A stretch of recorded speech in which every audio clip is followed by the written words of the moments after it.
हरिओम. आज मंगळवार 13 मे 2025.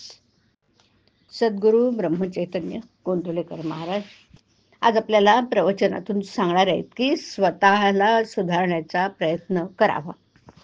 ऐकूया त्यांचे विचार. वास्तविक काही न करणं, आपण काही करतो आहोत किंवा आपल्याला काही करायचं आहे असं न वाटणं, हाच परमार्थ. देहाने मनाने एकसारखी चळवळ करायची आपल्याला सवय लागली. देहाला स्वस्थ बसायला लावणं कठीण, मनाला स्वस्थ बसायला लावणं हे त्यापेक्षा कठीण. आणि देहाने कर्म करीत असताना मनाला स्वस्थ बसवणे हे अत्यंत कठीण. मनाला खरं म्हणजे स्वास्थ्य हवं, पण ते मिळवण्याकरता साधन म्हणजे प्रयत्न करणं जरुरीच आहे.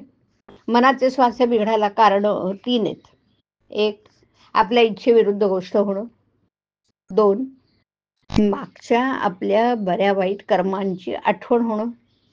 आणि 3, उद्याची काळजी करणं. आता जो तो आपापल्या इच्छेप्रमाणे व्हावे असं म्हणणार, मग सर्व तुमच्या इच्छेप्रमाणे कसं चालतील? तुमच्या इच्छेविरुद्ध गोष्टी होणारच. तेव्हा स्वास्थ्य बिघडू न देण्यासाठी आपली इच्छाच नाहीशी करावी, अमुक गोष्ट मिळावी ही बुद्धीच नाही ठेवू. हाव सोडावी, लोकांची आस सोडावी.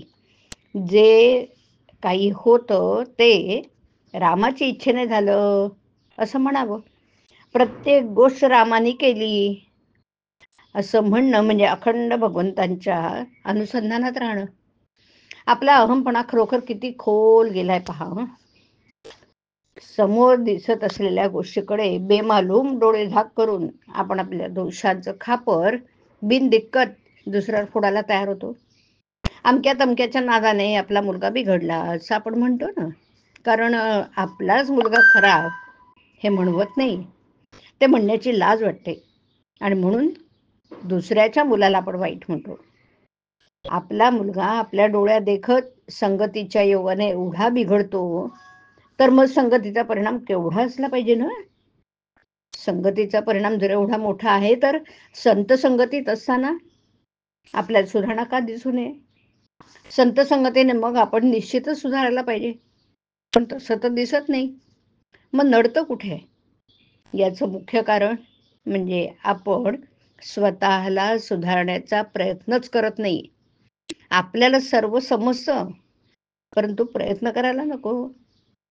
वासनेच्या जाळ्यातून बाहेर पडण्याचा आपण प्रयत्न करत नाही आणि त्यामुळे वासनेतच आपला जन्म होतो, वासनेतच आपला अंत होतो. याकरता एकच खात्रीचा उपाय आहे, आणि तो म्हणजे भगवंताला अनन्य भावाने शरण जा. रामा, तुझ्या वाचून माझी यातून सुटका नाही. तू ठेवशील त्यात मी आनंद मानीन. तुझं प्रेम मला लागू दे, असं अगदी कळकळीने रामाला सांगावं आणि सदैव त्याचं नाम हृदयात ठेवावं. तो उदार परमात्मा तुमच्यावर कृपा केल्याशिवाय राहणार नाही बरं, याची खात्री बाळगा. वासना मारायला भगवंताचं अधिष्ठान हा एकच उपाय आहे. हरिओम. हरिओम तत्सत.